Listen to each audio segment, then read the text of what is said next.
ഹൈക്കോടതിയിലെ സർക്കാർ അഭിഭാഷകരുടെ നിയമനത്തിൽ അർഹമായ പ്രാതിനിധ്യം ലഭിച്ചില്ലെന്ന് മുസ്ലിം ലീഗിന് പരാതി. അതൃപ്തി കോൺഗ്രസ് നേതൃത്വത്തെ ലീഗ് അറിയിച്ചിട്ടുണ്ട്. നിയമനത്തിൽ സാമുദായിക സന്തുലിതത്വം അട്ടിമറിക്കപ്പെട്ടു എന്ന പരാതിയും ലീഗിനുണ്ട്.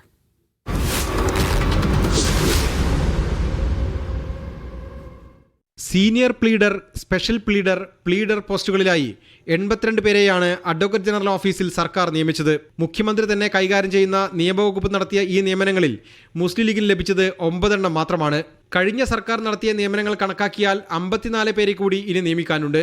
എങ്കിലും ഇതുവരെ നടന്ന നിയമനങ്ങളിൽ അർഹമായ പ്രാതിനിധ്യം ലഭിച്ചില്ലെന്നാണ് മുസ്ലിം ലീഗിന്റെ പരാതി. പട്ടികയിൽ സാമുദായിക സന്തുലിതത്വം ഇല്ലെന്ന കാര്യവും ലീഗ് ഉന്നയിക്കുന്നു. പരാതി കോൺഗ്രസ് നേതൃത്വത്തെ ലീഗ് അറിയിച്ചു.